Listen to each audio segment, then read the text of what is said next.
Welcome to Tea Time, the podcast. I am Cassie Marina, fondly known as the Branding Queen, and I am a digital branding expert helping businesses get online and thrive doing so.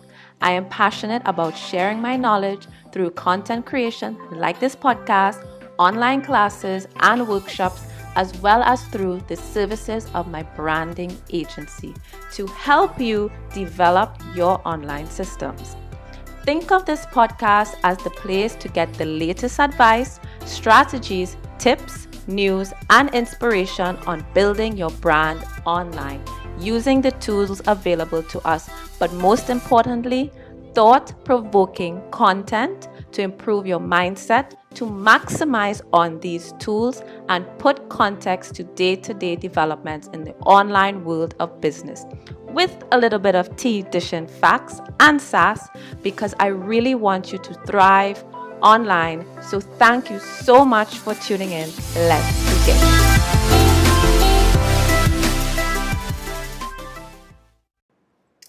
Hey guys, so I am trying to keep my podcast as short as I possibly can. I am challenging myself, so let's see how I do.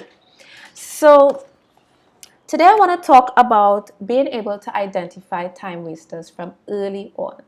These are the people who are quick to communicate with you. And when I say the rapid succession of emails or DMs are very quick. You send them a message, they send back one immediately, and they're talking.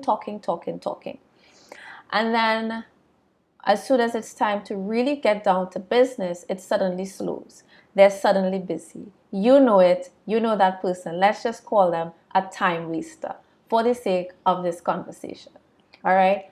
I'm sure we have all been there at some point in time. And I'm not afraid to say that I've been dealing with quite a few of those lately. And sometimes that's the good and the bad of increased visibility. It happens when you run ads. You're going to have to deal with a lot of people wasting your time. It happens when you have popular pieces of content that you're putting out there. Once you have an increase in visibility, you're going to have an increase of dealing with the BS. But in everything, there is a lesson. And the lesson here is to be able to identify these people from early on, right? That's one. And two, having systems in place to deal with that. And this is why it's so important to really have a well-oiled funnel. And generally speaking, I do have a funnel, but I know that it needs work, so I can have less of these. When you have a well-oiled funnel, these people stand a lower chance of having access or direct access to you to more or less try to pick your brain or waste your time with lengthy conversations that are not going anywhere, right?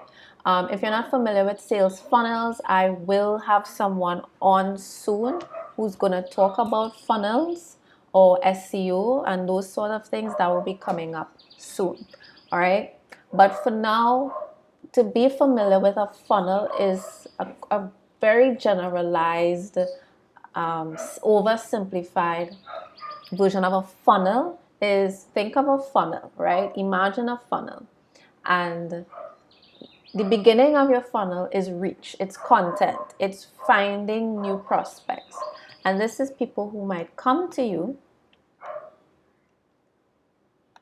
Yeah, these are people who would come to you and find you, they might inquire, and they're at that first level. Then they opt in to you in some way, shape, form, or fashion. They will opt into you via following you on Instagram, Facebook, social media. They would sign up for your email list, or they might sign up for a consultation, or they might fill out the form on your website to work with you. They have now up level to stage 2 or 3 of your funnel. Right? You send them to your website. That's a part of a funnel, right? You're funneling them through your process. This is the process to work with me or buy my services. By the time they check you out, they eliminate themselves or they convert, right? They eliminate themselves by probably checking out your website, the copy may not resonate with them. You might outline who you work with, who you serve, and they might realize, I don't fit this demographic of person that they want to work with. And they're not actually saying I don't fit the bill, but subliminally they would think, this doesn't seem like the person for me. They come on your website and they might not like your brand for some reason, your style, the way that you speak. They then now leave the site and they never buy. So they funnel themselves away from becoming a client. When people don't buy from you, then they have not they might actually be doing you a favor, right?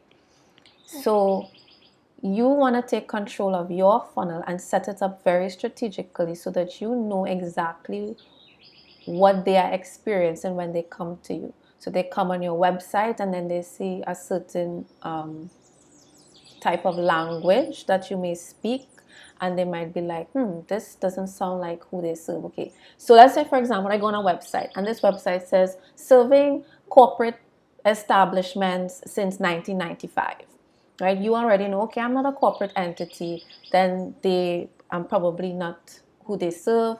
And then you go and you look for somebody who serves private.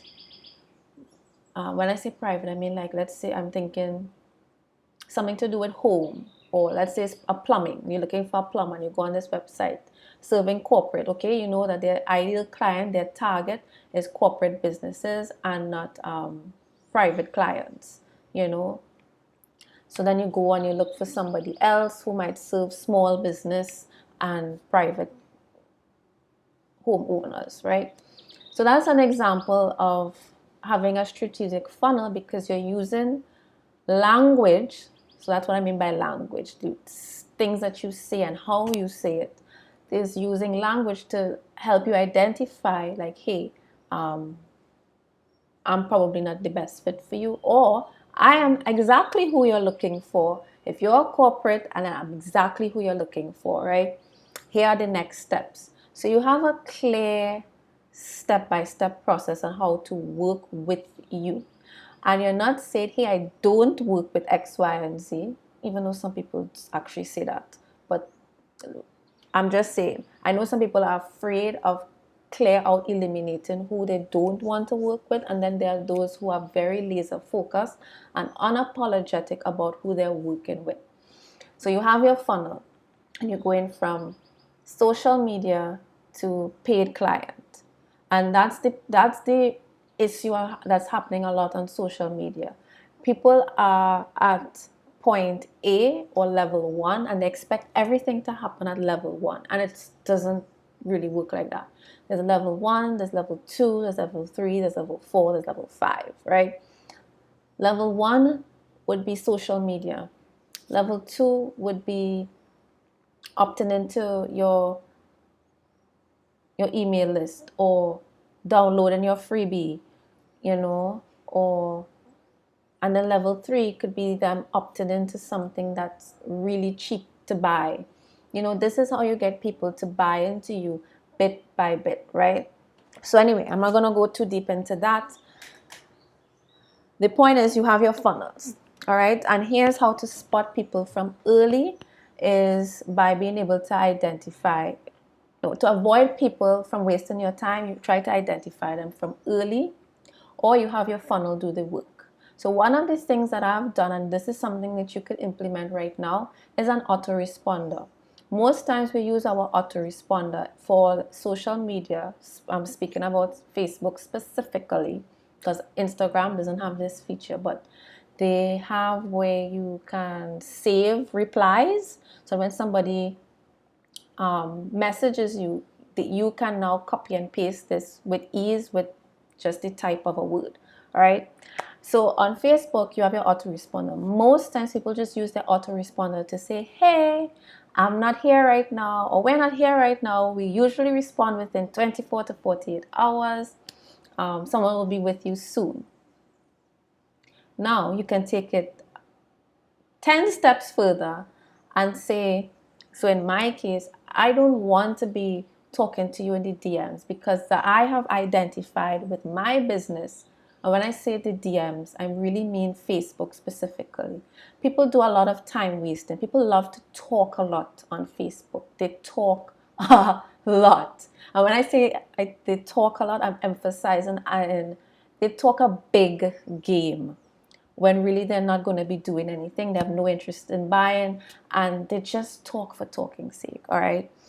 So I realize I don't have the patience for that. So if you are really interested in what I have to offer and how I can help you, because people start off with, hey, I have this problem, that's cool, give value, ask a couple of questions, but to go really in depth, it requires you to hop on a call. Okay, so you should be scheduling a call.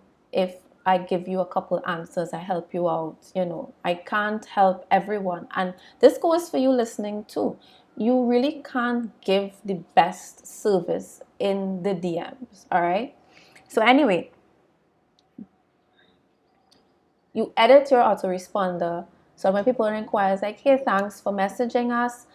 If you are interested in our services, you can check out our services page here, and you drop the link to your website. So your website is doing the work for you. And then you can also drop the link to your work with me form. You don't want to bombard people with too many links, but if you really feel like you must have a second link, then by all means put a second link. But ideally just have one. So that if you never respond, then they already have the option of what to do. It takes them to your website. You want to contact me, there's a contact me area on the website that you'll find my email. You can send an email. In some cases, I know people have no problem with giving out their phone number. You get the phone number, you call. All right. But you want to funnel people away from platforms that take up a lot of your time, and you want to be able to eliminate the real prospects from those who just aren't prospecting, and they're just chatting. Because the problem with Facebook is that it's too relaxed of an environment, and it just encourages a lot of chatter. It encourages a lot of unnecessary talking. Even on my personal page, people will inbox and ask certain things, but it really isn't going anywhere, because you answer them and then they say nothing afterwards, right? So I have, with experience and with time, I've learned how to deal with these things. I either send people the link to where they can find the information, a link to set up a call, or a link to my Facebook page and be like, hey, you should message me over here. Or I send them a video. And this is the beauty of content creation, because all of these things that people would ask you, you can create a blog post, you can create a podcast, you can create a short little 1-minute video, so that you don't start catering to everybody's demands and requests, right? You want to help identify people that you can really serve, and the only way that you can serve people is for them to convert from a prospect to an actual client. There's tons of free content out there in the world. There's tons of your own free content that you can create for people who just want free. But sitting down giving people one-on-one help for days on end, asking numerous questions, is not the best use of my time, and it's not the best use of your time if you are in a service-based business. So my point here is to set boundaries and automate. All right. So if you have gotten any value from this podcast, please share, tag me when you share, a clip, screenshot, share this with a friend, because it really is important as business owners to really have a handle on our time, especially if you're in the service-based business. And there are so many tools at our disposal that we could really use, and not just tools, but strategies and systems, so that we don't have people taking us for a ride.